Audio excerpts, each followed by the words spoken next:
ഡൽഹി നഗരത്തിന്റെ തിരക്കുകൾ തുടങ്ങുന്നതേ ഉണ്ടായിരുന്നുള്ളൂ. പുലർച്ചെ 5:30 മണിയാകുമ്പോൾ തന്നെ സെക്ടർ 14-ലെ ആ പഴയ വേപ്പിൻ മരച്ചുവട്ടിലെ സൈക്കിളിന്റെ മണിമുഴക്കം കേൾക്കാം. രാജീവ് ആണത്. മുഷിഞ്ഞ ഒരു ഷർട്ടും സാധാരണ പാന്റും ധരിച്ച് വിനയമുള്ള മുഖഭാവത്തോടെ അയാൾ തന്റെ ചെറിയ ചായക്കട ഒരുക്കാൻ തുടങ്ങും. പാൽപാത്രങ്ങൾ കഴുകി വൃത്തിയാക്കി അടുപ്പ് കൂട്ടി ഇഞ്ചി ചതക്കുന്ന ശബ്ദം ആ തെരുവിൽ പതിവായി കേൾക്കുന്ന ഒന്നാണ്. രാജീവിന് ഏകദേശം 26 വയസ്സുണ്ടാകും. അയാളുടെ ചായക്ക് ഒരു പ്രത്യേക രുചിയായിരുന്നു. ഇഞ്ചിയും ഏലക്കയും ചേർത്ത ആ മസാല ചായ കുടിക്കാൻ ഓട്ടോ ഡ്രൈവർമാരും പത്രക്കാരും അവിടെ സ്ഥിരമായി എത്തുമായിരുന്നു. രാമലാൽ എന്ന പ്രായമായ മനുഷ്യൻ പത്രം വായിച്ചുകൊണ്ട് രാജീവന്റെ കടയിലെ ആദ്യത്തെ ചായക്കായി കാത്തിരിക്കും. "മോനെ രാജീവ്, ഇന്നത്തെ ചായക്ക് ഒരു പ്രത്യേക മണമുണ്ടല്ലോ" എന്ന് രാംലാൽ ചോദിക്കുമ്പോൾ, "ഇന്നലെ മഴ പെയ്തതല്ലേ ചേട്ടാ, ജലദോഷം വരാതിരിക്കാൻ കുറച്ച് ഗ്രാമ്പും കൂടി ചേർത്തിട്ടുണ്ട്" എന്ന് രാജീവൻ പുഞ്ചിരിയോടെ മറുപടി നൽകും. വെറുമൊരു ചായക്കാരനല്ല,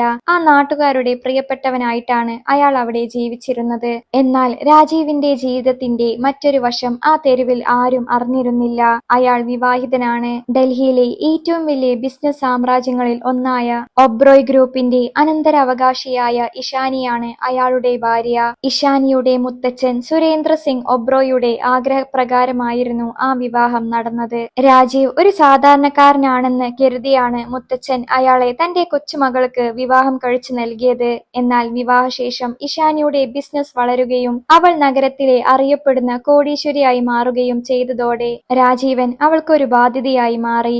രാജീവൻ രാവിലെ ചായ വിൽക്കാൻ പോകുന്നത് ഇഷാനിക്ക് സഹിക്കാവുന്നതിലും അപ്പുറമായിരുന്നു. "നമ്മുടെ സ്റ്റാൻഡേർഡിന് ചേർന്നതല്ല നിന്റെ ഈ ജോലി" എന്നവൾ എപ്പോഴും പറയും. വലിയ കാറുകളിലും ആഡംബര പാർട്ടികളിലും തിളങ്ങി നിൽക്കുന്ന ഇഷാനിക്ക് വൈകുന്നേരം വിയർത്തുകുളിച്ച് വീട്ടിലെത്തുന്ന രാജീവിനെ കാണുന്നത് തന്നെ വെറുപ്പായിരുന്നു. ഒരേ വീട്ടിലാണെങ്കിലും അവർക്കിടയിൽ വലിയൊരു മതിലുണ്ടായിരുന്നു. ഇഷാനി തന്റെ പുതിയ ആഡംബര ലോകത്ത് ജീവിക്കുമ്പോൾ രാജീവൻ തന്റെ ചെറിയ സൈക്കിളിലും ചായക്കടയുമായി തെരുവിൽ ജീവിച്ചു. ഇഷാനിയുടെ സുഹൃത്തുക്കളും ബിസിനസ് പങ്കാളികളും എപ്പോഴും രാജീവിനെ പരിഹസിക്കുമായിരുന്നു. പ്രത്യേകിച്ച് അവളുടെ സുഹൃത്തായ നേഹ. നേഹ എപ്പോഴും ഇഷാനിയോട് ചോദിക്കും, "നീ എന്തിനാണ് ഈ ചായക്കാരനെ ഇപ്പോഴും കൂടെ കൊണ്ടു നടക്കുന്നത്? നിനക്ക് ചേരുന്നത് രോഹിത് കപൂറിനെ പോലെയുള്ള വലിയ ബിസിനസ്സുകാരെയാണ്." രോഹിത് കപൂർ ഇഷാനിയുടെ പിന്നാലെ നടന്നിരുന്ന ഒരു കോടീശ്വരനാണ്. അയാൾക്കും രാജീവിനെ കൺമുന്നിൽ കാണുന്നത് ഇഷ്ടമല്ലായിരുന്നു. ഇതെല്ലാം സഹിച്ചുകൊണ്ടും രാജീവ് നിശബ്ദനായിരുന്നു. അയാൾക്ക് തന്റെ ഭാര്യയോട് ആത്മാർത്ഥമായ സ്നേഹമുണ്ടായിരുന്നു. മുത്തച്ഛന്റെ വാക്കിന് അയാൾ വലിയ വില നൽകി. അതുകൊണ്ട് തന്നെ ഇഷാനിയുടെ പരിഹാസങ്ങളും അവഗണനയും അയാൾ പുഞ്ചിരിയോടെ നേരിട്ടു. എന്നാൽ പണത്തോടുള്ള അമിതമായ ആർത്തി ഇഷാനിയുടെ കണ്ണുകളെ മറച്ചു പിടിച്ചിരിക്കുകയായിരുന്നു. തന്റെ ജീവിതത്തിലെ ഏറ്റവും വലിയ ഭാഗ്യമാണ് രാജീവ് എന്ന് അവൾക്ക് മനസ്സിലാക്കാൻ കഴിഞ്ഞില്ല. ഒരു ദിവസം ഈ ശാന്തത തകരുമെന്നും തന്റെ ജീവിതം മാറിമറിയുമെന്നും രാജീവ് അറിഞ്ഞിരുന്നു. എങ്കിലും അയാൾ തന്റെ ചായപാത്രങ്ങളുമായി ആ വേപ്പിൻ മരച്ചുവട്ടിൽ തുടർന്നുകൊണ്ടിരുന്നു. ദിവസങ്ങൾ കടന്നു പോകുന്തോറും ഇഷാനിയുടെ ബിസിനസ് വിജയങ്ങൾ ഡൽഹിയിലെ വാർത്തകളിൽ നിറഞ്ഞു. നഗരത്തിലെ ഏറ്റവും സ്വാധീനമുള്ള വനിതകളിൽ ഒരാളായി അവൾ മാറി. എന്നാൽ ഈ വളർച്ചയോടെ അവളുടെ ഉള്ളിലെ അഹങ്കാരവും രാജീവിനോടുള്ള വെറുപ്പും ഇരട്ടിയായി. വൈകുന്നേരം രാജീവ് ജോലി കഴിഞ്ഞു വരുമ്പോൾ വീട്ടിലെപ്പോഴും ഇഷാനിയുടെ സുഹൃത്തുക്കളുടെ പാർട്ടിയോ ബിസിനസ് ചർച്ചകളോ നടക്കുന്നുണ്ടാകും. രാജീവ് അകത്തേക്ക് കയറി വരുമ്പോൾ ആ മുറിയിലാകെ ഒരു പരിഹാസച്ചിരി പടരും. അത്തരമൊരു വൈകുന്നേരമായിരുന്നു അത്. രാജീവൻ തന്റെ സൈക്കിളിൽ നിന്നും ഇറങ്ങി വീട്ടിലേക്ക് കയറി. വീടിന്റെ പോർച്ചിൽ രോഹിത് കപൂറിന്റെ ഏറ്റവും പുതിയ മോഡൽ മെഴ്സിഡസ് ബെൻസ് കാർ തിളങ്ങി നിൽക്കുന്നുണ്ടായിരുന്നു. അകത്ത് വലിയ ഹാളിൽ ഇഷാനിയും നേഹയും രോഹിത് കപൂറും വലിയ ഗ്ലാസുകളിൽ പാനീയങ്ങളുമായി ചിരിച്ചുല്ലസിക്കുകയായിരുന്നു. വിയർപ്പും ചായയുടെ മണവുമുള്ള വസ്ത്രങ്ങളുമായി കയറി വന്ന രാജീവിനെ കണ്ട നേഹ തന്റെ മൂക്ക് പൊത്തിപ്പിടിച്ചു. "ഇഷാനി, നിന്റെ വീട്ടിലെന്താ ഒരു വല്ലാത്ത മണം? ആരെങ്കിലും ഇവിടെ മസാല ചായ ഇടുന്നുണ്ടോ?" നേഹ പരിഹാസത്തോടെ ചോദിച്ചു. രോഹിത് കപൂർ രാജീവനെ മുകളിൽ നിന്നും താഴെ വരെ നോക്കി ഒരു പുച്ഛച്ചിരി ചിരിച്ചു. "ഇഷാനി, നിനക്ക് എങ്ങനെയാണ് ഇങ്ങനെയൊരു മനുഷ്യന്റെ കൂടെ ഒരേ മേൽക്കൂരക്ക് കീഴിൽ കഴിയാൻ പറ്റുന്നത്? നിനക്ക് നാണക്കേട് തോന്നുന്നില്ലേ? റോട്ടിൽ കഴിയേണ്ട ആളാണല്ലോ നിന്റെ ബെഡ്റൂമിൽ വരുന്നത്." രോഹിത്തിന്റെ വാക്കുകൾ കേട്ട് ഇഷാനിക്ക് നാണക്കേട് തോന്നി. അവൾ രാജീവിനെ നോക്കി അലറി, "രാജീവ്, നിന്നോട് ഞാൻ എത്ര പ്രാവശ്യം പറഞ്ഞിട്ടുണ്ട് ഈ വസ്ത്രങ്ങളുമായി മുൻവാതിലിലൂടെ വരരുതെന്ന്. നിന്റെ ചായക്കടയിലെ വിയർപ്പ് മണം എന്റെ സോഫകളിലും കർട്ടനുകളിലും പടരുന്നത് എനിക്കിഷ്ടമല്ല. രാജീവ് ഒന്നും മിണ്ടിയില്ല. അയാൾ ശാന്തനായി തന്റെ മുറിയിലേക്ക് നടന്നു. എന്നാൽ നേഹ അയാളെ തടഞ്ഞു. നിൽക്കൂ, നീ ഇന്ന് എത്ര രൂപ സമ്പാദിച്ചു? ഇഷാനിയുടെ ഒരു നേരത്തെ ലിപ്സ്റ്റിക്കിന്റെ വിലയെങ്കിലും ഉണ്ടോ നിന്റെ ആ ചായപാത്രത്തിലെ ചില്ലറകൾക്ക്? നേഹയുടെ ഈ ചോദ്യത്തിന് ഇഷാനിയും രോഹിത്തും ഉച്ചത്തിൽ ചിരിച്ചു. രാജീവ് പതുക്കെ തിരിഞ്ഞു നിന്ന് ഇഷാനിയുടെ കണ്ണുകളിലേക്ക് നോക്കി. ഇഷാനി, പണത്തിനു മുകളിലാണ് മനുഷ്യത്വം എന്ന് നിന്റെ മുത്തച്ഛൻ നിന്നെ പഠിപ്പിച്ചിട്ടില്ലേ? ഇന്നീ വീടും സൗകര്യങ്ങളും നിനക്കുണ്ടെങ്കിൽ അതിന് കാരണമായ പല കാര്യങ്ങളും നിനക്കറിയില്ലേ? ഇഷാനിയുടെ ദേഷ്യം അതിരുവിട്ടു. മതി, മുത്തച്ഛന്റെ കാലം കഴിഞ്ഞു. ഇത് എന്റെ സാമ്രാജ്യമാണ്. നീ വെറും ഒരു ചായക്കാരനാണ്. എന്റെ പണം കൊണ്ടാണ് നീ ഇവിടെ കഴിയുന്നത്. എന്റെ പണത്തിന് കഴിയുന്ന നീ എന്നെ ഉപദേശിക്കാൻ വരേണ്ട. രോഹിത് കപൂർ അപ്പോൾ തന്നെ പോക്കറ്റിൽ നിന്നും 500 രൂപയുടെ ഒരു കെട്ട് നോട്ടുകൾ എടുത്ത് രാജീവിന് നേരെ നീട്ടി. ദാ പിടിച്ചോ, നിന്റെ ഒരു മാസത്തെ ചായയുടെ വിലയായി ഇതിനെ കണ്ടോ. നീ ഇനി ഇഷാനിയുടെ മുന്നിൽ വന്ന് അധികം സംസാരിക്കരുത്. അവൾക്കിപ്പോൾ വലിയ വലിയ പ്രൊജക്ടുകൾ ചെയ്യാനുണ്ട്. നിന്നെ പോലെയുള്ളവരുടെ വാക്കുകൾ കേൾക്കാൻ അവൾക്ക് സമയമില്ല. രാജീവ് ആ പണം വാങ്ങിയില്ല. അയാൾ ശാന്തനായി തന്റെ മുറിയിലേക്ക് കയറി വാതിലടച്ചു. ആ ചെറിയ മുറിയിലായിരുന്നു അയാളുടെ ലാപ്ടോപ്പും രഹസ്യമായ കാര്യങ്ങളും. ഇഷാനിയും രോഹിത്തും ചേർന്ന് പ്ലാൻ ചെയ്യുന്ന പല വലിയ ബിസിനസ് പ്രൊജക്ടുകളും യഥാർത്ഥത്തിൽ രാജീവന്റെ നിയന്ത്രണത്തിലുള്ള ഷെൽ കമ്പനികളുടെ സഹായത്തോടെയാണ് നടക്കുന്നതെന്ന് അവർ അറിഞ്ഞിരുന്നില്ല. ഇഷാനിക്ക് ലഭിക്കുന്ന കോൺട്രാക്റ്റുകൾ പലതും രാജീവൻ രഹസ്യമായി നൽകുന്നതാണ്. അവളോടുള്ള സ്നേഹം കൊണ്ടാണ് അയാൾ അത് ചെയ്തിരുന്നത്. അന്ന് രാത്രി രാജീവ് തന്റെ ഡയറിയിൽ കുറിച്ചു. അഹങ്കാരം കണ്ണുകളെ മൂടുമ്പോൾ മനുഷ്യർ തങ്ങളെ താങ്ങി നിർത്തുന്ന കൈകളെ തന്നെ വെട്ടാൻ ശ്രമിക്കും. പുറത്തു ഹാളിൽ ഇഷാനിയുടെയും രോഹിത്തിന്റെയും പുതിയ പാർട്ട്ണർഷിപ്പിനെ കുറിച്ചും കോടികളുടെ ഡീലിനെ കുറിച്ചും സംസാരിക്കുന്നുണ്ടായിരുന്നു. രാജീവനെ തന്റെ ജീവിതത്തിൽ നിന്നും എന്നേക്കുമായി പുറത്താക്കാനുള്ള പ്ലാൻ ഇഷാനിയും നേഹയും ചേർന്ന് അപ്പോൾ തന്നെ രഹസ്യമായി ചർച്ച ചെയ്യുകയായിരുന്നു. രാജീവ് ഇതൊന്നും അറിയാതെ തന്റെ ജനലിലൂടെ ആകാശത്തേക്ക് നോക്കി നിന്നു. ആ രാത്രിയിലെ നിശബ്ദത ഭയാനകമായിരുന്നു. രാജീവ് തന്റെ ചെറിയ മുറിയിൽ ഇരിക്കുമ്പോൾ പുറത്ത് ഇഷാനിയുടെയും നേഹയുടെയും ഗൂഢാലോചനകൾ പൂർത്തിയായിരുന്നു. പിറ്റേന്ന് രാവിലെ രാജീവ് ചായക്കടയിലേക്ക് പോകാൻ തയ്യാറെടുക്കുമ്പോഴാണ് ഇഷാനി അയാളെ ഹാളിലേക്ക് വിളിച്ചത്. അവളുടെ മുഖത്ത് പഴയ സ്നേഹത്തിന്റെ ഒരു തരി പോലും ഉണ്ടായിരുന്നില്ല. പകരം തികഞ്ഞ പുച്ഛവും കാർക്കശ്യവും മാത്രം. മേശപ്പുറത്ത് കുറച്ച് വെള്ളക്കടലാസുകൾ ഇരിപ്പുണ്ടായിരുന്നു. ഇഷാനിയുടെ കൂടെ നേഹിയും അല്പം അകലെയായി രോഹിത് കപൂറും നിൽക്കുന്നുണ്ട്. രാജീവൻ അരികിലെത്തിയപ്പോൾ ഇഷാനി വളരെ തണുത്ത സ്വരത്തിൽ പറഞ്ഞു, രാജീവ, എനിക്ക് നിന്റെ കൂടെ ഇനിയും ജീവിക്കാൻ കഴിയില്ല. നമ്മൾ തമ്മിലുള്ള അന്തരം നിനക്കും അറിയാമല്ലോ. നീ തെരുവിലെ ചായക്കാരൻ, ഞാൻ ഡൽഹിയിലെ വലിയ ബിസിനസ്സുകാരി. നമ്മുടെ ലോകങ്ങൾ തമ്മിൽ ഒരു ബന്ധവുമില്ല. അതുകൊണ്ട് ഈ ഡിവോഴ്സ് പേപ്പറുകളിൽ ഒപ്പിട്ട് നീ എന്റെ ജീവിതത്തിൽ നിന്ന് എന്നേക്കുമായി പോകണം. രാജീവൻ ഒരു നിമിഷം സ്തംഭിച്ചുപോയി. അയാൾ ഇഷാനിയുടെ കണ്ണുകളിലേക്ക് നോക്കി. ഇഷാനി, നീ ഇത് ആലോചിച്ചിട്ടാണോ പറയുന്നത്? നമ്മുടെ വിവാഹം നിന്റെ മുത്തച്ഛന്റെ ആഗ്രഹമായിരുന്നു. 3 വർഷം നമ്മൾ ഒരുമിച്ച് കഴിഞ്ഞതല്ലേ? ഇഷാനി പരിഹാസത്തോടെ ചിരിച്ചു. മുത്തച്ഛന് തെറ്റുപറ്റിപ്പോയി. നിന്നെ പോലൊരു ദരിദ്രനെ എന്റെ തലയിൽ കെട്ടിവെച്ചതാണ് അദ്ദേഹം ചെയ്ത ഏറ്റവും വലിയ തെറ്റ്. എന്റെ വിജയങ്ങളുടെ പാതയിൽ നീ ഒരു തടസ്സമാണ്. നിന്നെ എന്റെ ഭർത്താവായി പരിചയപ്പെടുത്താൻ എനിക്ക് നാണക്കേടാണ്. അടുത്തുനിന്ന് നേഹ ഇടപെട്ടു. രാജീവ, എന്തിനാ ഇങ്ങനെ നാണം കെട്ട് നിൽക്കുന്നത്? ഇഷാനി ഇപ്പോൾ രോഹിത് കപൂറിനെ പോലെയുള്ള ഉന്നതരുമായിട്ടാണ് ബിസിനസ് ചെയ്യുന്നത്. നിന്റെ ഈ വിയർപ്പ് മണക്കുന്ന സാന്നിധ്യം അവളുടെ കരിയറിനെ ബാധിക്കും. മര്യാദക്ക് ഒപ്പിട്ട് കിട്ടുന്ന പണവും വാങ്ങി സ്ഥലം വിടാൻ നോക്ക്. രോഹിത് കപൂർ ഒരു വിജയശ്രീലാളിതനെ പോലെ സോഫയിൽ ചാരിയിരുന്ന് പുകവലിക്കുന്നുണ്ടായിരുന്നു. അയാളുടെ കണ്ണുകളിൽ രാജീവിനെ തോൽപ്പിച്ചതിന്റെ ആവേശമായിരുന്നു. രാജീവ് പതുക്കെ ആ പേപ്പറുകൾ കയ്യിലെടുത്തു. അയാളുടെ കൈകൾ വിറച്ചു. മറിച്ച് അയാളുടെ മനസ്സ് കല്ല് പോലെ ഉറച്ചു. അയാൾ ഇഷാനിയോട് ചോദിച്ചു, ഇതാണോ നിന്റെ അവസാന തീരുമാനം? ഞാൻ നിനക്ക് വെറും ഒരു ചായക്കാരൻ മാത്രമാണോ? അതെ, നീ വെറും ഒരു ചായക്കാരൻ മാത്രം. എന്റെ പണം കൊണ്ട് കഴിഞ്ഞ 3 വർഷം നീ ആഡംബരത്തിൽ ജീവിച്ചു. ഇനി അത് പറ്റില്ല. ഒപ്പിടൂ. ഇഷാനി ആക്രോശിച്ചു. രാജീവ് പതുക്കെ പേനയെടുത്ത് ആ രേഖകളിൽ ഒപ്പിട്ടു.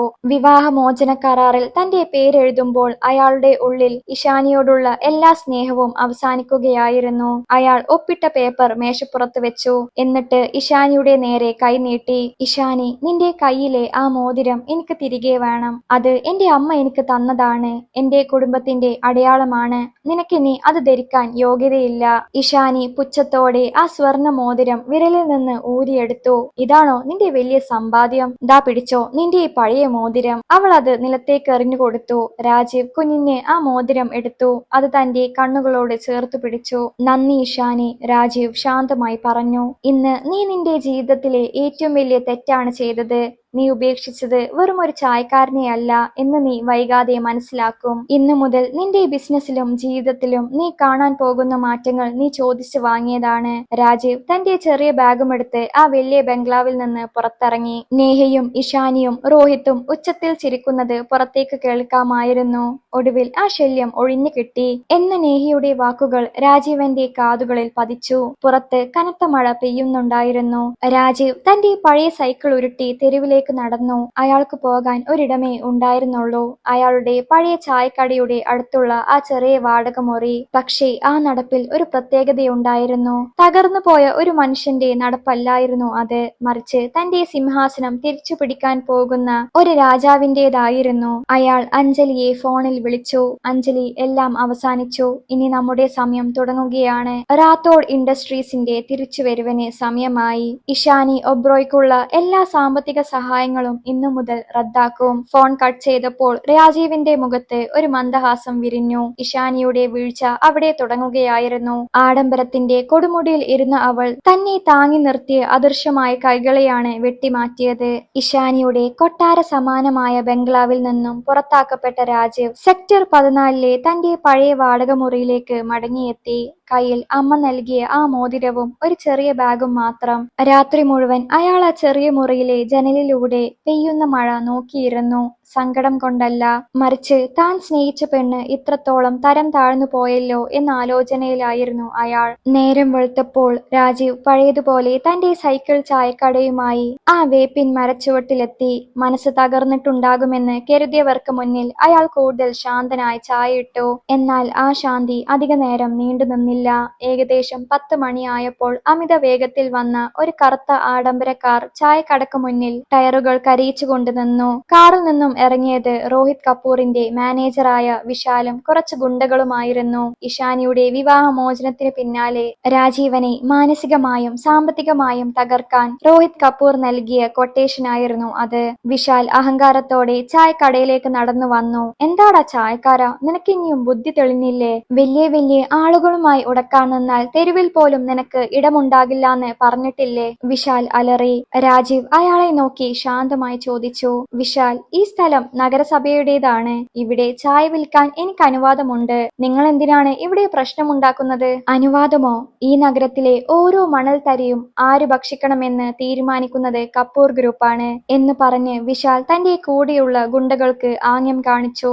അവർ വടികളുമായി വന്ന് രാജീവന്റെ ചെറിയ ചായക്കട തല്ലി തകർക്കാൻ തുടങ്ങി. രാമലാലും മറ്റു ഓട്ടോ ഡ്രൈവർമാരും തടയാൻ ശ്രമിച്ചെങ്കിലും തോക്കുകൾ ചൂണ്ടി ഗുണ്ടകൾ അവരെ ഭീഷണിപ്പെടുത്തി. നിമിഷങ്ങൾക്കുള്ളിൽ രാജീവന്റെ ചായപാത്രങ്ങൾ റോഡിൽ ചിതറി. പാലൊഴുകി അഴുക്കുചാലുകളിൽ ചേർന്നു. മൺകപ്പുകൾ ഓരോന്നായി ഗുണ്ടകൾ തല്ലിപ്പൊട്ടിച്ചു. തന്റെ അമ്മയുടെ ഓർമ്മക്കായി തുടങ്ങിയ ആ കൊച്ചു സംരംഭം തകരുന്നത് രാജീവ് നോക്കി നിന്നു. അയാളുടെ കണ്ണുകളിൽ ദേഷ്യം ജ്വലിച്ചു. ഗുണ്ടകൾ ആ ചായക്കട റോഡിലേക്ക് മറിച്ചിട്ടു. സൈക്കിൾ ചവിട്ടി മെതിച്ചു. ഇനി ഈ തെരുവിൽ നിന്നെ കണ്ടാൽ നിന്റെ ജീവൻ ഉണ്ടാകില്ല. ഇഷാനി മാഡത്തിന് നിന്നെ കൺമുന്നിൽ കാണുന്നത് വെറുപ്പാണ്. അതുകൊണ്ട് നഗരം വിട്ട് പോകുന്നതാണ് നിനക്ക് നല്ലത്. വിശാൽ രാജീവന്റെ ഷർട്ടിൽ പിടിച്ചുകൊണ്ട് പറഞ്ഞു. രാജീവ് വിശാലിന്റെ കൈ തന്റെ ഷർട്ടിൽ നിന്നും പതുക്കെ മാറ്റി. എന്നിട്ട് അയാളുടെ കണ്ണുകളിലേക്ക് നോക്കി വളരെ താഴ്ന്ന് എന്നാൽ ഗാംഭീര്യമുള്ള സ്വരത്തിൽ പറഞ്ഞു. വിശാൽ, തകർക്കാൻ എളുപ്പമാണ്, പക്ഷേ പടുത്തുയർത്താൻ പ്രയാസമാണ്. ഇന്ന് നിങ്ങൾ തകർത്തത് കുറച്ച് മൺപാത്രങ്ങളല്ല, മറിച്ച് നിങ്ങളെ പോലെയുള്ളവരുടെ അന്ത്യത്തിന്റെ തുടക്കമാണ്. രോഹിത് കപൂറിനോട് പോയി പറഞ്ഞേക്കൂ. ഒരാഴ്ചക്കുള്ളിൽ അയാൾ അനുഭവിക്കാൻ പോകുന്ന നഷ്ടങ്ങൾക്ക് ഈ ചായക്കടയുടെ ഓരോ തുള്ളി പാലിന്റെയും വിലയുണ്ടാകുമെന്ന്. വിശാൽ ഉറക്കെ ചിരിച്ചു. ഒരു ചായക്കാരന്റെ ഭീഷണിയോ? നോക്കടാ. അവർ കാറിൽ കയറി അമിത വേഗത്തിൽ പോയി. രാംലാൽ ഓടി വന്ന് രാജീവനെ ചേർത്തു പിടിച്ചു. മോനെ, അവർ വലിയവരാണ്, നീ അവരോട് എതിർക്കാൻ നിൽക്കണ്ട, നമുക്ക് വേറെ എവിടെയെങ്കിലും കട തുടങ്ങാം. രാജീവൻ അയാളെ നോക്കി പുഞ്ചിരിച്ചു. ചേട്ടാ, നിങ്ങൾ വിഷമിക്കേണ്ട, ഈ തെരുവിൽ ആരും ഇനി ബുദ്ധിമുട്ടില്ല. അടിച്ചു തകർത്തവർ തന്നെ ഇത് പടുത്തുയർത്തുന്ന കാലം വരും. എനിക്ക് കുറച്ച് ജോലികളുണ്ട്, ഞാൻ വൈകാതെ വരാം. രാജീവ് തന്റെ തകർന്ന സൈക്കിളുമെടുത്ത് മുറിയിലേക്ക് മടങ്ങി. അവിടെ എത്തിയ ഉടൻ അയാൾ തന്റെ രഹസ്യ ലാപ്ടോപ്പ് തുറന്നു. കപൂർ ഗ്രൂപ്പിന്റെയും ഒബ്രോയ് ഗ്രൂപ്പിന്റെയും ജാതകം അയാളുടെ വിരൽത്തുമ്പിലായിരുന്നു. അയാൾ അഞ്ജലിയെ വീണ്ടും വിളിച്ചു. അഞ്ജലി, തയ്യാറായിക്കോളൂ. കപൂർ ഗ്രൂപ്പിന്റെ ഓഹരികൾ വിപണിയിൽ ഇടിയണം. അവരുടെ ഏറ്റവും വലിയ പ്രൊജക്റ്റായ സെക്ടർ 14 ഹൗസിംഗ് സ്കീമിന്റെ ഫണ്ടിംഗ് നമ്മൾ ബ്ലോക്ക് ചെയ്യുന്നു. കൂടാതെ ഇഷാനി ഒബ്രോയ് ഇന്ന് ഉച്ചക്ക് ഒരു ബാങ്ക് ലോണിനായി അപേക്ഷിക്കുന്നുണ്ട്. അത് തടയണം. അവൾ അറിയട്ടെ ആരാണ് യഥാർത്ഥത്തിൽ ഡൽഹിയുടെ നിയന്ത്രണം കൈയാളുന്നതെന്ന്. ഒരു ചായക്കാരന്റെ വേഷത്തിനുള്ളിൽ ഒളിഞ്ഞിരുന്ന ആ ബിസിനസ് ഭീമൻ ഉണരുകയായിരുന്നു. ഡൽഹി നഗരം ഇതുവരെ കണ്ടിട്ടില്ലാത്ത ഒരു സാമ്പത്തിക യുദ്ധത്തിനാണ് അന്ന് തുടക്കമിട്ടത്. രാജീവ് സിംഗ് റാത്തോഡിന്റെ തിരിച്ചടി വെറും ഒരു കയ്യാങ്കളിയായിരുന്നില്ല. അഞ്ജലി ലണ്ടനിലെ തന്റെ ഓഫീസിൽ ഇരുന്നുകൊണ്ട് രാജീവിനായി കാത്തിരിക്കുകയായിരുന്നു. സർ, ഇഷാനി ഒബ്രോയുടെ കാര്യങ്ങൾ നിങ്ങൾ പറഞ്ഞതുപോലെ തന്നെ നടക്കുന്നുണ്ട്. അവർക്ക് 500 കോടിയുടെ ബാങ്ക് ലോൺ ഇന്ന് നിഷേധിക്കപ്പെട്ടു. അവർ വലിയ പ്രതിസന്ധിയിലാണ്. അഞ്ജലി റിപ്പോർട്ട് നൽകി. രാജീവ് കസേരയിൽ ചാരിയിരുന്നു. അഞ്ജലി, കഴിഞ്ഞ 3 വർഷം ഞാൻ എന്റെ ഭാര്യയെ സ്നേഹിച്ചതുകൊണ്ടാണ് അവരുടെ വീഴ്ചകളിലൊക്കെ രഹസ്യമായി പണം നൽകി സഹായിച്ചത്. ഓരോ തവണ അവരുടെ കമ്പനി തകരാൻ പോകുമ്പോഴും നമ്മുടെ ഷെയർ കമ്പനികൾ വഴി ഞാൻ അവർക്ക് പ്രൊജക്ടുകൾ നൽകി. പക്ഷേ ഇന്ന് ആ സഹായങ്ങളെല്ലാം അവസാനിച്ചിരിക്കുന്നു. ഇഷാനി തന്റെ വിജയങ്ങൾ സ്വന്തം കഴിവാണെന്ന് അഹങ്കരിക്കുന്നു. ആ അഹങ്കാരത്തിന്റെ വില അവൾ അറിയണം. അഞ്ജലി അല്പം സങ്കടത്തോടെ ചോദിച്ചു. സർ, എന്തിനാണ് നിങ്ങൾ ഇത്രയും കാലം ഒരു ചായക്കാരനായി ജീവിച്ചത്? ആഡംബരങ്ങൾ ജീവിക്കേണ്ട നിങ്ങൾക്ക് ഈ കഷ്ടപ്പാട് ആവശ്യമായിരുന്നോ? രാജീവ് ജനലിലൂടെ പുറത്തെ തെരുവിലേക്ക് നോക്കി. അഞ്ജലി, പണവും അധികാരവും ഉള്ളപ്പോൾ നിന്നെ സ്നേഹിക്കാൻ 1000 പേരുണ്ടാകും. പക്ഷേ ഒന്നുമില്ലാത്തപ്പോൾ നിന്റെ കൂടെ ആരുണ്ടാകും എന്നറിയാനാണ് ഞാൻ ഈ വേഷം കെട്ടിയത്. എന്റെ മുത്തച്ഛന്റെ സുഹൃത്തായ സുരേന്ദ്ര സിംഗ് ഒബ്രോയുടെ വാക്ക് കേട്ടാണ് ഞാൻ ഇഷാനിയെ വിവാഹം കഴിച്ചത്. അവർ എന്നെ തിരിച്ചറിയുമെന്ന് ഞാൻ കരുതി. പക്ഷേ പണത്തിന്റെ തിളക്കം അവരുടെ കണ്ണുകളെ അന്ധമാക്കി. അവർക്ക് വേണ്ടത് എന്റെ സ്നേഹമല്ല, മറിച്ച് എന്റെ പദവിയായിരുന്നു. രാജീവ് സ്ക്രീനിലേക്ക് നോക്കി. രോഹിത് കപൂറിന്റെ കപൂർ ഗ്രൂപ്പിന്റെ വിവരങ്ങൾ അവിടെ തെളിഞ്ഞു. രോഹിത് കപൂർ, അവൻ ഇന്ന് എന്റെ കട മാത്രമല്ല തകർത്തത്, ഒരു പാവപ്പെട്ടവന്റെ ആത്മാഭിമാനത്തെയാണ് അവൻ ചോദ്യം ചെയ്തത്. കപൂർ ഗ്രൂപ്പിന്റെ 40% ഓഹരികൾ വിപണിയിൽ നിന്നും രഹസ്യമായി വാങ്ങാൻ തുടങ്ങിക്കോളൂ. വരും ദിവസങ്ങളിൽ ആ കമ്പനിയുടെ ഉടമസ്ഥാവകാശം എന്റെ കയ്യിലായിരിക്കണം. രാജീവൻ ലാപ്ടോപ്പിൽ ചില ഫയലുകൾ പരിശോധിച്ചു. ഇഷാനിയുടെ ഒബ്രോയ് ഗ്രൂപ്പ് ഇപ്പോൾ ഏറ്റവും വലിയ പ്രതിസന്ധി നേരിടുന്നത് സെക്ടർ 14 എന്ന മെഗാ പ്രൊജക്റ്റിലായിരുന്നു. ഈ പ്രൊജക്റ്റിൽ നിക്ഷേപം നടത്താൻ ബേദി ഗ്രൂപ്പിനെയാണ് അവർ സമീപിച്ചിരിക്കുന്നത്.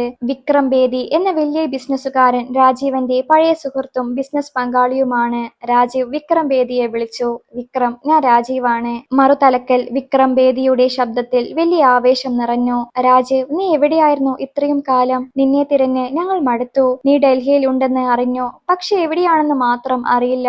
വിക്രം, ഞാൻ ഇവിടെ തന്നെയുണ്ട്. നിന്റെ കമ്പനി നടത്താൻ പോകുന്ന പാർട്ടിയിൽ ഞാൻ വരുന്നുണ്ട്. പക്ഷേ ഒരു കാര്യം, ഞാൻ ആരാണെന്ന് അവിടെയുള്ള ആരും അറിയരുത്, പ്രത്യേകിച്ച് ഒബ്രോയ് കുടുംബവും കപൂർ ഗ്രൂപ്പും. പാർട്ടിയിൽ വെച്ച് എനിക്ക് കുറച്ച് കാര്യങ്ങൾ വെളിപ്പെടുത്താനുണ്ട്, രാജീവ് പറഞ്ഞു. ഫോൺ വെച്ചതിനു ശേഷം രാജീവ് തന്റെ മുറിയിലുണ്ടായിരുന്ന ആ പഴയ അലമാര തുറന്നു. അതിൽ ഒരു പെട്ടിയുണ്ടായിരുന്നു. അതിൽ ലോകത്തിലെ ഏറ്റവും വിലപിടിപ്പുള്ള സ്യൂട്ടുകളിൽ ഒന്നും റാത്തോഡ് കുടുംബത്തിന്റെ ആഭരണങ്ങളും ഉണ്ടായിരുന്നു. അയാൾ ആ സ്യൂട്ടിൽ കൈവച്ചു. ചായക്കാരനായ രാജീവിൽ നിന്നും രാജ്വീർ സിംഗ് റാത്തോഡിലേക്കുള്ള മാറ്റം അവിടെ തുടങ്ങുകയായിരുന്നു. ഇഷാനി, നീ എന്നെ ചായക്കാരനെന്ന് വിളിച്ച് പരിഹസിച്ചു. രോഹിത് കപൂർ എന്റെ കട നശിപ്പിച്ചു. നാളെ രാത്രി ബേദി ഗ്രൂപ്പിന്റെ പാർട്ടിയിൽ വെച്ച് നിങ്ങൾ നിങ്ങളുടെ വിധിയെ നേരിടും. ഒരു ചായക്കാരൻ എങ്ങനെ നിങ്ങളുടെ സാമ്രാജ്യങ്ങൾ തകർക്കുമെന്ന് നിങ്ങൾക്ക് നാളെ മനസ്സിലാകും, രാജീവ് സ്വയം പറഞ്ഞു. ഡൽഹിയിലെ ഏറ്റവും പ്രശസ്തമായ ഗ്രാൻഡ് പാലസ് ഹോട്ടൽ ആ രാത്രിയിൽ ദീപാലങ്കാരങ്ങളാൽ മിന്നിത്തിളങ്ങുകയായിരുന്നു. നഗരത്തിലെ ഏറ്റവും വലിയ ബിസിനസ് ഗ്രൂപ്പായ ബേദി ഗ്രൂപ്പിന്റെ വാർഷിക ആഘോഷങ്ങളും പുതിയ പ്രൊജക്ട് പ്രഖ്യാപനവുമാണ് അന്ന് നടക്കുന്നത്. ഹോട്ടലിനു മുന്നിൽ വില കൂടിയ ആഡംബര കാറുകളുടെ നീണ്ട നിര തന്നെയുണ്ടായിരുന്നു. വജ്ര ആഭരണങ്ങളും വിലപിടിപ്പുള്ള വസ്ത്രങ്ങളും ധരിച്ച അതിഥികൾ ഓരോരുത്തരായി ഹാളിലേക്ക് പ്രവേശിച്ചുകൊണ്ടിരുന്നു. ഹാളിന്റെ ഒരു വശത്ത് ഇഷാനി ഒബ്രോയും അവളുടെ സഹോദരൻ കുണാലും ആത്മവിശ്വാസത്തോടെ നിന്നിരുന്നു. ഇഷാനി തന്റെ ബിസിനസ് സാമ്രാജ്യത്തിന്റെ ഭാവി ഈ പാർട്ടിയെ ആശ്രയിച്ചാണെന്ന് ഉറച്ചു വിശ്വസിച്ചിരുന്നു. അവളുടെ കൂടെ രോഹിത് കപൂറും ഉണ്ടായിരുന്നു. രോഹിത് ഇഷാനിയുടെ ചെവിയിൽ രഹസ്യമായി പറഞ്ഞു, ഇഷാനി പേടിക്കേണ്ട, വിക്രം ബേദ എന്റെ അച്ഛന്റെ അടുത്ത സുഹൃത്താണ്. ഇന്നത്തെ 500 കോടിയുടെ ഡീൽ നിനക്ക് തന്നെ ലഭിക്കും. അതോടെ ഒബ്രോയ് ഗ്രൂപ്പ് ഡൽഹിയിലെ ഒന്നാമതാകും. ഇഷാനി പുഞ്ചിരിച്ചു. അറിയാം രോഹിത്, ഈ വിജയം ആഘോഷിക്കാൻ ഞാൻ ആഗ്രഹിക്കുന്നു. ആ ചായക്കാരനെ ഒഴിവാക്കിയത് നന്നായി എന്ന് എനിക്കിപ്പോൾ തോന്നുന്നു. അവൻ കൂടെ ഉണ്ടായിരുന്നുവെങ്കിൽ ഈ വലിയ ബിസിനസ്സുകാർക്ക് മുന്നിൽ എനിക്ക് തല ഉയർത്താൻ കഴിയില്ലായിരുന്നു. ഹാളിന്റെ മറുഭാഗത്ത് വിക്രം ബേദ അസ്വസ്ഥനായി അങ്ങോട്ടും ഇങ്ങോട്ടും നടക്കുന്നുണ്ടായിരുന്നു. അദ്ദേഹത്തിന്റെ സഹായി രമേശ് അരികിലെത്തി ചോദിച്ചു, സർ, വിശിഷ്ട അതിഥി ഇതുവരെ എത്തിയില്ല. ഞങ്ങൾ ചടങ്ങുകൾ തുടങ്ങട്ടെ. വിക്രം ബേദ ഗൗരവത്തിൽ പറഞ്ഞു. അദ്ദേഹം എത്തും. അദ്ദേഹം എത്തിയാൽ മാത്രമേ ഈ പാർട്ടിക്ക് അർത്ഥമുണ്ടാകൂ. ഇന്ന് ഡൽഹിയിലെ പലരുടെയും വിധി മാറാൻ പോകുന്ന രാത്രിയാണ്. പെട്ടെന്ന് ഹോട്ടലിന്റെ പ്രധാന കവാടത്തിൽ ഒരു വലിയ ബഹളം കേട്ടു. സുരക്ഷാ ജീവനക്കാർ ഒരാളെ തടയുന്നതായാണ് തോന്നിയത്. ആളുകൾ ആകാംക്ഷയോടെ അങ്ങോട്ടേക്ക് നോക്കി. അവിടെ ഒരു യുവാവ് നിന്നിരുന്നു. ഇരുണ്ട നിറമുള്ള സ്യൂട്ട് ധരിച്ച ശാന്തമായ മുഖഭാവമുള്ള ഒരാൾ. ദൂരെ നിന്ന് നോക്കിയ ഇഷാനിയും രോഹിത്തും ഞെട്ടിപ്പോയി. അത് രാജീവ് ആയിരുന്നു. പക്ഷേ പഴയ ചായക്കാരൻ രാജീവ് ആയിരുന്നില്ല അത്. അയാളുടെ വേഷവും രീതികളുമെല്ലാം മാറിയിരിക്കുന്നു. എങ്കിലും സെക്യൂരിറ്റി ജീവനക്കാരൻ അയാളെ തിരിച്ചറിഞ്ഞില്ല. നിങ്ങളുടെ പേര് ഗസ്റ്റ് ലിസ്റ്റിലില്ല. ക്ഷണക്കത്തില്ലാതെ അകത്തേക്ക് കടത്തിവിടാൻ കഴിയില്ല, സെക്യൂരിറ്റി കടുപ്പിച്ചു പറഞ്ഞു. രോഹിത് കപൂർ അങ്ങോട്ടേക്ക് നടന്നു ചെന്നു. അയാൾ ഉറക്കെ ചിരിച്ചുകൊണ്ട് പറഞ്ഞു, നോക്കൂ ഇഷാനി, നിന്റെ പഴയ ഭർത്താവ് ഇവിടെയും എത്തിയോ? എടാ ചായക്കാരാ, ഇത് നിന്റെ തെരുവിലെ കടയല്ല. ഇവിടെ ചായ വിൽക്കാൻ അനുവാദമില്ല. ഗാർഡ്, ഈ ഭിക്ഷക്കാരനെ പിടിച്ചു പുറത്താക്കൂ. അല്ലെങ്കിൽ വേണ്ട, ഇവനെ കൊണ്ട് ഒരു ചായ ഉണ്ടാക്കിപ്പിക്കാം. എല്ലാവരും ഒന്ന് കുടിക്കട്ടെ. ഹാളിനുള്ളിൽ പരിഹാസ ചിരികൾ ഉയർന്നു. ഇഷാനി രാജീവിനെ വെറുപ്പോടെ നോക്കി നിൽക്കുകയായിരുന്നു. തന്റെ സ്റ്റാറ്റസ് കളയാൻ അവൻ വീണ്ടും എത്തിയല്ലോ എന്നായിരുന്നു അവളുടെ ചിന്ത. രാജീവ് ഒന്നും മിണ്ടിയില്ല. അയാൾ ലക്ഷ്യയുടെ കണ്ണുകളിലേക്ക് നോക്കി ഒരു ചെറിയ പുഞ്ചിരി നൽകി. സെക്യൂരിറ്റി ഗാർഡ് രാജീവിനെ പിടിച്ച് പുറത്താക്കാൻ കൈ നീട്ടിയ നിമിഷം ഹാളിന്റെ അങ്ങേ അറ്റത്തു നിന്നും വിക്രം ബേദ ഓടി വന്നു. നിൽക്കൂ! വിക്രം ബേദയുടെ ഗർജനം കേട്ട് എല്ലാവരും നിശ്ചലരായി. വിക്രം ബേദ ആൾക്കൂട്ടത്തെ തള്ളി മാറ്റി രാജീവിന്റെ അടുത്തെത്തി. എല്ലാവരെയും അത്ഭുതപ്പെടുത്തിക്കൊണ്ട് ഡൽഹിയിലെ ഏറ്റവും വലിയ ബിസിനസ്സുകാരനായ വിക്രം ബേദ രാജീവിന്റെ മുന്നിൽ തലകുനിച്ചു. ക്ഷമിക്കണം സർ, ഇവർക്ക് നിങ്ങളെ മനസ്സിലായില്ല. വന്നാലും. വിക്രം ബേദ ആദരവോടെ രാജീവന്റെ കൈ പിടിച്ചു. ഹാളിൽ വലിയൊരു നിശബ്ദത പടർന്നു. ഇഷാനിയുടെ കൈയിലെ ഗ്ലാസ് താഴെ വീണ് തകർന്നു. രോഹിത് കപൂറിന്റെ മുഖം വിളറി വെളുത്തു. സർ, ഇയാൾ വെറും ഒരു ചായക്കാരനാണ്. നിങ്ങൾ എന്തിനാണ് ഇയാളെ സർ എന്ന് വിളിക്കുന്നത്? രോഹിത് ഇടറിയ സ്വരത്തിൽ ചോദിച്ചു. വിക്രം ബേദ രോഹിത്തിനെ നോക്കി പുച്ഛത്തോടെ പറഞ്ഞു, ചായക്കാരനോ? നിങ്ങൾ ആരെക്കുറിച്ചാണ് ഈ സംസാരിക്കുന്നത്? ലോകത്തിലെ ഏറ്റവും വലിയ ബിസിനസ് ഗ്രൂപ്പുകളിൽ ഒന്നായ റാത്തോഡ് ഇൻഡസ്ട്രീസിന്റെ ചെയർമാൻ രാജീവ് സിംഗ് റാത്തോഡാണ് ഈ നിൽക്കുന്നത്. ആ വാക്കുകൾ ഒരിടത്തെ പോലെ ഇഷാനിയുടെ കാതുകളിൽ പതിച്ചു. താൻ കഴിഞ്ഞ 3 വർഷം പരിഹസിച്ചതും ഒടുവിൽ പടിയടിച്ച് പുറത്താക്കിയതും ലോകം കണ്ട ഏറ്റവും വലിയ കോടീശ്വരനായിരുന്നുവെന്ന് അവൾക്ക് വിശ്വസിക്കാനായില്ല. രാജീവ് പതുക്കെ ഹാളിന്റെ നടുവിലേക്ക് നടന്നു. അയാളുടെ ഓരോ ചുവടിലും ഒരു സാമ്രാജ്യത്തിന്റെ ഗാംഭീര്യമുണ്ടായിരുന്നു. വിക്രം ബേദിയുടെ വാക്കുകൾ കേട്ടതും ആ ഹാളിലൊക്കെ മരണതുല്യമായ നിശബ്ദത പടർന്നു. എല്ലാവരുടെയും കണ്ണുകൾ രാജീവിലായിരുന്നു. രാജീവ് പതുക്കെ വേദിയിലേക്ക് നടന്നു. അയാളുടെ ഓരോ ചുവടിലും അളവറ്റ ആത്മവിശ്വാസവും അധികാരവും ഉണ്ടായിരുന്നു. വിക്രം ബേദ ആദരവോടെ രാജീവിനെ സ്റ്റേജിന്റെ നടുവിലുള്ള പ്രധാന കസേരയിലേക്ക് ആനയിച്ചു. ആ കസേര റാത്തോഡ് സാമ്രാജ്യത്തിന്റെ അനന്തരാവകാശിക്കു വേണ്ടി വർഷങ്ങളായി മാറ്റിവെച്ചതായിരുന്നു. രാജീവൻ അവിടെ ഇരുന്നപ്പോൾ ഡൽഹിയിലെ വലിയ ബിസിനസ്സുകാരെല്ലാം ബഹുമാനത്തോടെ എഴുന്നേറ്റ് നിന്നു. രോഹിത് കപൂർ ഇപ്പോഴും വിശ്വസിക്കാനാവാതെ തരിച്ചു നിൽക്കുന്നുണ്ടായിരുന്നു. അയാൾ പതുക്കെ രാജീവിന്റെ അടുത്തേക്ക് നടന്നു. രാജീവ്, നീ എങ്ങനെ റാത്തോഡായി? നീ വെറും ഒരു ചായക്കാരനല്ലേ? ഇഷാനിയുടെ പണം കൊണ്ട് കഴിഞ്ഞ 3 വർഷം ജീവിച്ച നീ എങ്ങനെ ഇത്രയും വലിയൊരു പേര് ലഭിക്കും? രോഹിത്തിന്റെ വാക്കുകളിൽ ഭയവും അസൂയയും കലർന്നിരുന്നു. രാജീവ് തന്റെ കസേരയിൽ ചാരിയിരുന്ന് രോഹിത്തിനെ നോക്കി ശാന്തമായി ചിരിച്ചു. രോഹിത് കപൂർ, പണം കൊണ്ട് ആളുകളെ അളക്കുന്നത് നിന്റെ ശീലമാണെന്ന് എനിക്കറിയാം. അന്ന് നീ എന്റെ ചായക്കട തകർക്കുമ്പോൾ ഞാൻ നിന്നോട് പറഞ്ഞിരുന്നു, ഒരാഴ്ചക്കുള്ളിൽ ഇതിന്റെ വില നീ അറിയുമെന്ന്. ഇന്ന് നിന്റെ കപൂർ ഗ്രൂപ്പിന്റെ 40% ഓഹരികളും എന്റെ റാത്തോഡ് ഇൻഡസ്ട്രീസിന്റെ കയ്യിലാണ്. അതായത് ഈ നിമിഷം മുതൽ നിന്റെ കമ്പനിയുടെ വിധി തീരുമാനിക്കുന്നത് ഞാനാണ്. രോഹിത്തിന്റെ മുഖം വിളറി. അയാൾ തന്റെ പിതാവായ മോഹിത് കപൂറിനെ നോക്കി. മോഹിത് കപൂർ തല കുനിച്ച് നിൽക്കുകയായിരുന്നു. സത്യം അദ്ദേഹത്തിന് നേരത്തെ അറിയാം. മോഹിത് കപൂർ വേദിയിലേക്ക് വന്ന് രാജീവിന്റെ മുന്നിൽ കൈകൂപ്പി. മോനെ രാജീവ്, എന്റെ മകന് തെറ്റുപറ്റി. അവനോട് ക്ഷമിക്കണം. ഞങ്ങളുടെ കുടുംബത്തിന്റെ മാനം കാക്കണം. ഇത് കണ്ട രോഹിത് തകർന്നുപോയി. തന്റെ അഹങ്കാരിയായ പിതാവ് ഒരു ചായക്കാരന്റെ മുന്നിൽ മാപ്പ് ചോദിക്കുന്നത് അയാൾക്ക് സഹിക്കാനായില്ല. അപ്പോഴേക്കും ഇഷാനി പതുക്കെ വേദിയിലേക്ക് കയറി വന്നു. അവളുടെ കണ്ണുകൾ നിറഞ്ഞിരുന്നു. രാജീവ്, എന്തിനാണ് നീ എന്നോടിത് ചെയ്തത്? നീ എന്തിനാണ് നിന്റെ സത്യം എന്നിൽ നിന്നും ഒളിപ്പിച്ചു വെച്ചത്? നീ എന്റെ ഭർത്താവായിരുന്നില്ലേ? ഇഷാനി വിതുമ്പിക്കൊണ്ട് ചോദിച്ചു. രാജീവ് എഴുന്നേറ്റ് ഇഷാനിയുടെ മുന്നിലെത്തി. ഇഷാനി, സത്യം ഞാൻ ഒളിച്ചു വെച്ചതല്ല.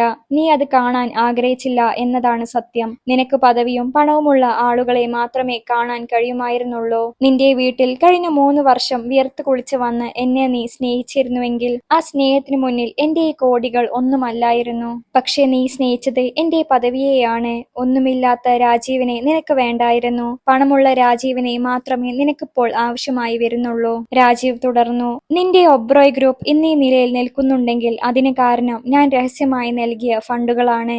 നീ വലിയ വലിയ പ്രൊജക്ടുകൾ നിന്റെ കഴിവുകൊണ്ട് കിട്ടിയതാണെന്ന് അഹങ്കരിച്ചപ്പോൾ ആ പ്രൊജക്ടുകൾ നിനക്ക് കിട്ടാൻ പിന്നിൽ പ്രവർത്തിച്ചത് ഈ ചായക്കാരനാണ്. പക്ഷേ അഹങ്കാരം കൊണ്ട് നീ എന്നെയും എന്റെ മുത്തച്ഛനെയും വഞ്ചിച്ചു. ഇഷാനിയുടെ സഹോദരൻ കുണാൽ അപ്പോൾ അഹങ്കാരത്തോടെ പറഞ്ഞു. ഇതൊക്കെ വെറും നാടകമാണ് സർ, ഇയാൾ നിങ്ങളെ പറ്റിക്കുകയാണ്. ഉടനെ വിക്രം ബേദ കുണാലിന്റെ മുഖത്തടിച്ചു. മിണ്ടാതിരിക്ക്. രാജീവ് സിംഗ് റാത്തോഡ് ആരാണെന്ന് ഈ ലോകത്തിന് മുഴുവൻ അറിയാം. നിങ്ങൾ അദ്ദേഹത്തെ അപമാനിച്ച് ഓരോ നിമിഷത്തിനും നിങ്ങൾ വലിയ വില നൽകേണ്ടി വരും. രാജീവ് അഞ്ജലിയെ അടുത്തേക്ക് വിളിച്ചു. അഞ്ജലി ഒരു ടാബ്ലറ്റുമായി വന്നു. രാജീവ് ഹാളിലെ വലിയ സ്ക്രീനിലേക്ക് വിരൽ ചൂണ്ടി. അവിടെ ഒബ്രോയ് ഗ്രൂപ്പിന്റെയും കപൂർ ഗ്രൂപ്പിന്റെയും തകർച്ചയുടെ കണക്കുകൾ തെളിഞ്ഞു വന്നു. ഇന്ന് രാത്രി ഈ പാർട്ടി അവസാനിക്കുമ്പോൾ ഡൽഹിയിലെ ബിസിനസ് ഭൂപടത്തിൽ നിങ്ങളുടെ സ്ഥാനങ്ങൾ ഇല്ലാതാകും. അഹങ്കാരം പടുത്തുയർത്തിയ കൊട്ടാരങ്ങൾ തകരാൻ ഒരു ചായക്കാരന്റെ വിരൽ അനങ്ങിയാൽ മതിയെന്ന് നിങ്ങൾക്കിന്ന് മനസ്സിലാകും. ഹാളിൽ ഉണ്ടായവരെല്ലാം അവിശ്വസനീയതയോടെ നോക്കി നിൽക്കെ രാജീവ് തന്റെ അടുത്ത നീക്കത്തിന് തയ്യാറായി. ഡൽഹിയുടെ ചരിത്രത്തിലെ ഏറ്റവും വലിയ സാമ്പത്തിക വിപ്ലവത്തിനാണ് ഗ്രാൻഡ് പാലസ് സാക്ഷ്യം വഹിക്കാൻ പോകുന്നത്. ഗ്രാൻഡ് പാലസിലെ ആ വലിയ ഹാളിൽ രാജീവ് സിംഗ് റാത്തോഡിന്റെ വാക്കുകൾ മുഴങ്ങിക്കൊണ്ടിരുന്നു. ഇഷാനിയുടെ അഹങ്കാരം പൂർണ്ണമായും തകർന്നുപോയി. തന്റെ മുന്നിൽ നിൽക്കുന്നത് താൻ പടിയടിച്ച് പുറത്താക്കിയ ചായക്കാരനല്ല, മറിച്ച് തന്റെ സാമ്രാജ്യത്തിന്റെ അധിപനാണെന്ന് അവൾക്ക് ബോധ്യമായി. രാജീവ് സ്റ്റേജിലെ മൈക്ക് കയ്യിലെടുത്തു. ഇവിടെ ഇരിക്കുന്ന ഓരോരുത്തർക്കും എന്നെ അറിയാം, രാജീവ് ശാന്തമായി പറഞ്ഞു. ചിലർക്ക് ഞാൻ ചായക്കാരൻ രാജീവാണ്, ചിലർക്ക് ഞാൻ റാത്തോഡ് ഇൻഡസ്ട്രീസിന്റെ ചെയർമാനാണ്. പക്ഷേ ഞാൻ എന്നെ തന്നെ തിരിച്ചറിഞ്ഞത് ആ തെരുവിലെ ചായക്കാരനായിട്ടാണ്. പണമില്ലാത്തവനെ ലോകം എങ്ങനെ കാണുന്നുവെന്ന് ഞാൻ അവിടെ വെച്ച് പഠിച്ചു. രാജീവ് ഇഷാനിയുടെ നേരെ തിരിഞ്ഞു. ഇഷാനി, നീ എന്നെ ഉപേക്ഷിക്കാൻ പ്രധാന കാരണമായി പറഞ്ഞത് നിന്റെ പുതിയ പ്രൊജക്ടുകൾക്ക് ഫണ്ടിംഗ് ലഭിക്കില്ല എന്നതാണല്ലോ. നീ 500 കോടിയുടെ നിക്ഷേപം തേടി ബേദി ഗ്രൂപ്പിനെ സമീപിച്ചു. വിക്രം ബേദിക്ക് ആ പണം നിനക്ക് നൽകാൻ താല്പര്യമുണ്ടായിരുന്നു. പക്ഷേ ആ നിക്ഷേപം നൽകരുത് എന്ന് പറഞ്ഞത് ഞാനാണ്. കാരണം നീ അഹങ്കാരത്തിന്റെ കൊടുമുടിയിലായിരുന്നു. ഇഷാനി വിറക്കുന്ന സ്വരത്തിൽ പറഞ്ഞു. രാജീവ്, എനിക്ക് തെറ്റുപറ്റി. നമ്മൾ വീണ്ടും ഒന്നിക്കണം. ഞാൻ നിന്റെ ഭാര്യയല്ലേ? രാജീവ് ഒരു തണുത്ത ചിരി ചിരിച്ചു. ഭാര്യയോ? വിവാഹമോചന പേപ്പറുകളിൽ ഒപ്പിട്ടപ്പോൾ ആ ബന്ധം നീ തന്നെ മുറിച്ചു കളഞ്ഞതാണ്. അന്ന് ഞാൻ നിന്നോട് ചോദിച്ച എന്റെ അമ്മയുടെ മോതിരം നീ നിലത്തേക്ക് എറിഞ്ഞു തന്നു. ഓർമ്മയുണ്ടോ? അന്ന് ആ മോതിരത്തോടൊപ്പം എന്റെ ഉള്ളിലെ സ്നേഹവും നീ നിലത്തിട്ട് ചവിട്ടി. അപ്പോഴേക്കും രോഹിത് കപൂർ ഇടയിൽ കയറി സംസാരിക്കാൻ ശ്രമിച്ചു. രാജീവ്, ഇതൊക്കെ ബിസിനസ് അല്ലേ? നമുക്ക് ഒത്തുതീർപ്പാക്കാം. എന്റെ കമ്പനിയുടെ ഓഹരികൾ തിരികെ തരൂ. രാജീവ് രോഹിത്തിനെ നോക്കി ഗർജിച്ചു. ഒത്തുതീർപ്പോ? എന്റെ കട തകർത്തപ്പോൾ നീ ചിന്തിച്ചോ ഇത് ബിസിനസ് ആണെന്ന്? രാജീവ് അഞ്ജലിയെ അരികിലേക്ക് വിളിച്ചു. അഞ്ജലി, ഇഷാനി ഒബ്രോയുടെയും രോഹിത് കപൂറിന്റെയും പേരിൽ നിലവിലുള്ള എല്ലാ ബാങ്ക് ഗ്യാരണ്ടികളും റദ്ദാക്കിയ വിവരം ലോകത്തെ അറിയിക്കൂ. അവർ ഇനി ഡൽഹിയിലെ ബിസിനസ് ലോകത്ത് ഉണ്ടാവില്ല. ഇഷാനി രാജീവിന്റെ കാല് പിടിക്കാൻ ശ്രമിച്ചു. എന്നാൽ രാജീവ് പിന്നിലേക്ക് മാറി. ഇഷാനി, വൈകിപ്പോയി. നീ സ്നേഹിച്ചത് എന്റെ വേഷത്തെയാണ്, എന്നെയല്ല. നിനക്ക് പദവി മാത്രമായിരുന്നു പ്രധാനം. ഇന്ന് നീ നിന്റെ പദവിയും പണവും നഷ്ടപ്പെട്ട ഒരു സാധാരണക്കാരിയാണ്. എന്റെ ജീവിതത്തിൽ ഇനി നിനക്ക് സ്ഥാനമില്ല. രാജീവന്റെ വാക്കുകൾ ഇഷാനിയുടെ ഹൃദയത്തിൽ ശരങ്ങൾ പോലെ തറച്ചു. അഹങ്കാരം കൊണ്ട് കണ്ണു കാണാതിരുന്ന അവൾ ഇന്ന് നടു റോട്ടിൽ നിൽക്കുന്ന ഒരു പാവപ്പെട്ട മോശപ്പെട്ടവളായി മാറിയിരിക്കുന്നു. രാജീവ് അഞ്ജലിയുടെ കൈവശമുണ്ടായിരുന്ന ടാബ്ലറ്റിലെ ഒരു ഫയൽ ഹാളിൽ വലിയ സ്ക്രീനിൽ പ്രദർശിപ്പിച്ചു. അതൊരു പഴയ ബാങ്ക് രേഖയായിരുന്നു. ഇഷാനി, നിന്റെ മുത്തച്ഛൻ മരിക്കുന്നതിന് മുമ്പ് ഒബ്രോയ് ഗ്രൂപ്പ് വലിയ കടക്കണിയിലായിരുന്നു. അന്ന് ഈ കമ്പനിയെ ലേലത്തിൽ പോകാതെ രക്ഷിച്ചത് രാത്തോഡ് ഇൻഡസ്ട്രീസ് രഹസ്യമായി നൽകിയ 200 കോടി രൂപയുടെ ജാമ്യമാണ്. ആ പണം നൽകിയത് നിന്റെ മുത്തച്ഛനോടുള്ള എന്റെ ബഹുമാനം കൊണ്ടായിരുന്നു. നീ ഇന്ന് വിജയിച്ചു നിൽക്കുന്ന ഈ സാമ്രാജ്യത്തിന്റെ ഓരോ ഇഷ്ടികയിലും എന്റെ വിയർപ്പുണ്ട്. ഇഷാനി ഇത് കേട്ട് തകർന്നു പോയി. അവൾ തന്റെ വിജയങ്ങളെല്ലാം സ്വന്തം കഴിവാണെന്ന് കരുതിയാണ് രാജീവനെ പിച്ചക്കാരൻ എന്ന് വിളിച്ച് ആക്ഷേപിച്ചത്. തന്റെ കരിയറിലെ ഏറ്റവും വലിയ നേട്ടങ്ങൾ യഥാർത്ഥത്തിൽ താൻ വെറുത്ത ഭർത്താവിന്റെ ഭിക്ഷയായിരുന്നു എന്ന സത്യം അവളുടെ ആത്മാഭിമാനത്തെ തകർത്തു. രാജീവ്, ഞാൻ നിന്നെ തിരിച്ചറിഞ്ഞില്ല. നേഹയും റോഹിത്തും പറഞ്ഞത് കേട്ടാണ് ഞാൻ, അവൾ കരഞ്ഞുകൊണ്ട് പറഞ്ഞു. രാജീവ് അവളെ തടഞ്ഞു. മറ്റുള്ളവരെ കുറ്റപ്പെടുത്തരുത് ഇഷാനി. നിന്റെ ഉള്ളിൽ അഹങ്കാരം ഉണ്ടായിരുന്നത് കൊണ്ടാണ് നീ അവരുടെ വാക്കുകൾ കേട്ടത്. പണമില്ലാത്ത രാജീവിനെ നിനക്ക് വേണ്ടാത്തത് കൊണ്ടാണ് നീ വിവാഹമോചന രേഖകളിൽ എന്നെ കൊണ്ട് നിർബന്ധിച്ച് ഒപ്പിടിയിച്ചത്. രോഹിത് കപൂർ അപ്പോഴും രക്ഷപ്പെടാൻ ശ്രമിക്കുകയായിരുന്നു. രാജീവ് സാർ, ഇഷാനിയാണ് ഇതിനൊക്കെ കാരണം. അവളാണ് നിങ്ങളെ ഒഴിവാക്കാൻ എന്നോട് പറഞ്ഞത്. നമുക്ക് ബിസിനസ് പങ്കാളികളാകാം. രോഹിത്തിന്റെ ചതി കലർന്ന വാക്കുകൾ കേട്ട് ഇഷാനി നെട്ടിപ്പോയി. താൻ വിശ്വസിച്ച രോഹിത് ഇപ്പോൾ തന്നെ തള്ളി പറയുന്നത് കണ്ടപ്പോൾ അവൾക്ക് തന്റെ വിഡ്ഢിത്തരം മനസ്സിലായി. രാജീവ് രോഹിത്തിന്റെ മുഖത്തേക്ക് നോക്കി പുച്ഛിച്ചു. രോഹിത് കപൂർ, നിന്നെ പോലൊരു വഞ്ചകന് എന്റെ കമ്പനിയിൽ പ്യൂണിന്റെ ജോലി പോലും നൽകാൻ എനിക്ക് താല്പര്യമില്ല. നിന്റെ കമ്പനിയുടെ CEO സ്ഥാനത്ത് നിന്നും നിന്നെ പുറത്താക്കിയ വിവരം നിന്റെ അച്ഛൻ മോഹിത് കപൂർ സമ്മതിച്ചു കഴിഞ്ഞു. നീ ഇനി ഒന്നുമല്ല. തുടർന്ന് രാജീവ് ഒരു വലിയ പ്രഖ്യാപനം കൂടി നടത്തി. ഇന്നു മുതൽ ഒബ്രോയ് ഗ്രൂപ്പിന്റെ മാനേജ്മെന്റ് ചുമതല എന്റെ മുത്തച്ഛന്റെ സുഹൃത്തായ സുരേന്ദ്ര സിംഗ് ഒബ്രോയുടെ വിശ്വസ്തർക്കായിരിക്കും. ഇഷാനി ഒബ്രോയ്ക്കും കുണാലിനും കമ്പനിയുടെ ഭരണകാര്യങ്ങളിൽ യാതൊരു അവകാശവും ഉണ്ടായിരിക്കില്ല. ഇവർക്കിനി സാധാരണക്കാരെ പോലെ പൂജ്യത്തിൽ നിന്നും തുടരേണ്ടി വരും. ഇഷാനിയുടെ സഹോദരൻ കുണാൽ നിലവിളിച്ചുകൊണ്ട് രാജീവന്റെ കാലുപിടിക്കാൻ ഓടി വന്നു. പക്ഷേ വിക്രം ബേദിയുടെ സുരക്ഷാ ഉദ്യോഗസ്ഥർ അയാളെ തടഞ്ഞു. ഇഷാനി കണ്ണീരോടെ ഒരു മൂലയിലേക്ക് ഒതുങ്ങി. പണവും പ്രതാപവും ഉണ്ടായിരുന്നപ്പോൾ കൂടെ നിന്ന സുഹൃത്തുക്കളും ബിസിനസ്സുകാരും ഇപ്പോൾ അവളെ പുച്ഛത്തോടെ നോക്കുകയായിരുന്നു. രാജീവ് അഞ്ജലിയുടെ അടുത്തേക്ക് ചെന്നു. അവളുടെ കൈകൾ ചേർത്ത് പിടിച്ചുകൊണ്ട് അയാൾ പറഞ്ഞു, അഞ്ജലി, കഴിഞ്ഞ 3 വർഷം ഞാൻ തെരുവിൽ കഴിഞ്ഞപ്പോൾ എന്റെ കമ്പനിയെയും എന്റെ രഹസ്യങ്ങളെയും വിശ്വസ്തയോടെ കാത്തു സൂക്ഷിച്ചത് നീയാണ്. എന്റെ കൂടെ നിന്നത് നീയാണ്. ഇന്നീ ഡൽഹി നഗരം രാത്തോഡ് ഇൻഡസ്ട്രീസിന്റെ അടുത്ത പ്രഖ്യാപനം കേൾക്കട്ടെ. പാർട്ടിയിലെ അതിഥികൾ ആകാംക്ഷയോടെ കാതോർത്തു. ഇഷാനിയുടെ തകർച്ച അവിടെ പൂർണ്ണമായിരുന്നു. ഒരു ചായക്കാരൻ തന്റെ സാമ്രാജ്യം തിരിച്ചു പിടിക്കുന്നത് കണ്ട് അവൾ നിസ്സഹായയായി നിന്നു. താൻ ഉപേക്ഷിച്ച സ്വർണത്തിന് ഇന്ന് സൂര്യനേക്കാൾ തിളക്കമുണ്ടെന്ന് അവൾ തിരിച്ചറിഞ്ഞു. രാജീവ് അഞ്ജലിയുടെ കൈ പിടിച്ചുകൊണ്ട് വേദിയുടെ മുൻനിരയിലേക്ക് വന്നു. ഇന്ന് ഞാൻ മറ്റൊരു പ്രഖ്യാപനം കൂടി നടത്തുകയാണ്. രാജീവ് ഗാംഭീര്യത്തോടെ പറഞ്ഞു. റാത്തോഡ് ഇൻഡസ്ട്രീസിന്റെ പുതിയ ഡയറക്ടറായി ഞാൻ അഞ്ജലിയെ നിയമിക്കുന്നു. ഞാൻ തെരുവിൽ ചായ വിറ്റ് നടന്നപ്പോൾ എന്റെ ബിസിനസ് സാമ്രാജ്യം വിശ്വസ്തയോടെ കാത്തു സൂക്ഷിച്ചതും എന്റെ കഷ്ടപ്പാടുകളിൽ എനിക്ക് കരുത്തു പകർന്നതും അവളാണ്. പദവി നോക്കിയല്ല, മറിച്ച് മനസ്സിന്റെ നന്മ നോക്കിയാണ് ഞാൻ ഈ തീരുമാനമെടുത്തത്. സദസ്സിൽ വലിയ കയ്യടി ഉയർന്നു. ഇഷാനിക്ക് അത് സഹിക്കാവുന്നതിലും അപ്പുറമായിരുന്നു. താൻ പടിയടച്ചു പുറത്താക്കിയ ഭർത്താവ് ഇന്ന് മറ്റൊരു പെൺകുട്ടിക്ക് ലോകത്തിലെ ഏറ്റവും വലിയ സ്ഥാനങ്ങൾ നൽകുന്നത് അവൾക്ക് നോക്കി നിൽക്കേണ്ടി വന്നു. അവൾ വിതുമ്പിക്കൊണ്ട് രാജീവിന്റെ അടുത്തേക്ക് ഓടിച്ചെന്നു. രാജീവ്, അഞ്ജലി വെറും ഒരു ജോലിക്കാരിയല്ലേ. എനിക്ക് ഒരു അവസരം കൂടി തരൂ. ഞാൻ നിന്റെ ഭാര്യയായി എന്നും കൂടെ ഉണ്ടാകും. രാജീവ് അവളെ തടഞ്ഞു. ഇഷാനി, നീ ഇപ്പോഴും പദവിയെക്കുറിച്ചാണ് സംസാരിക്കുന്നത്. അഞ്ജലി എനിക്ക് വെറും ഒരു ജോലിക്കാരിയല്ല. എന്റെ ആത്മാവിനെ തിരിച്ചറിഞ്ഞ സുഹൃത്താണ്. നിനക്ക് സ്നേഹിക്കാൻ കഴിഞ്ഞത് എന്റെ പണത്തെ മാത്രമാണ്. പണമില്ലാത്ത രാജീവനെ നീ തെരുവിലേക്ക് വലിച്ചെറിഞ്ഞു. എന്നാൽ ഇന്ന് നീ തെരുവിലാണ്. നിന്റെ അഹങ്കാരം നിന്നെ എവിടെ എത്തിച്ചു എന്ന് നോക്ക്. വിക്രം ബേദ അപ്പോൾ മുന്നോട്ട് വന്നു. സെക്യൂരിറ്റി, ഇഷാനി ഒബ്രോയെയും രോഹിത് കപൂറിനെയും ഈ ഹാളിൽ നിന്ന് പുറത്താക്കൂ. ഇവർക്കിനി ഇവിടെ സ്ഥാനമില്ല. കരഞ്ഞുകൊണ്ട് ഇഷാനിയും തലകുനിച്ച് രോഹിത്തും ആ ഹാളിൽ നിന്നും പുറത്തേക്ക് നടന്നു. ആഡംബര കാറുകൾക്ക് പകരം അവർക്ക് നടന്നു പോകേണ്ടി വന്നു. രാജീവ് ജനലിലൂടെ പുറത്തേക്ക് നോക്കി. പണത്തേക്കാൾ വലുത് മനുഷ്യത്വമാണ്. എന്നയാൾ സ്വയം പറഞ്ഞു. അടുത്ത ദിവസം തന്നെ രാജീവ് ആ തെരുവിലെത്തി. തകർക്കപ്പെട്ട തന്റെ ചായക്കട നിന്നിരുന്ന സ്ഥാനത്ത് അയാൾ പാവപ്പെട്ടവർക്കായി ഒരു വലിയ സൗജന്യ ഭക്ഷണശാലയും ക്ലിനിക്കും തുടങ്ങാൻ ഉത്തരവിട്ടു. രാജീവ് സിംഗ് റാത്തോഡ് വീണ്ടും അധികാരത്തിന്റെ സിംഹാസനത്തിൽ ഇരുന്നു. പക്ഷേ ഇത്തവണ അയാൾ ഒരു ചക്രവർത്തി ആയിട്ടല്ല, മറിച്ച് സാധാരണക്കാരുടെ കാവൽക്കാരനായിട്ടാണ് അറിയപ്പെട്ടത്. അഹങ്കാരം കൊണ്ട് കണ്ണ് കാണാതിരുന്ന ഇഷാനിക്കും രോഹിത്തിനും അതൊരു വലിയ പാഠമായിരുന്നു. ലോകം മുഴുവൻ ആ ചായക്കാരന്റെ കഥ വാഴ്ത്തിപ്പാടി.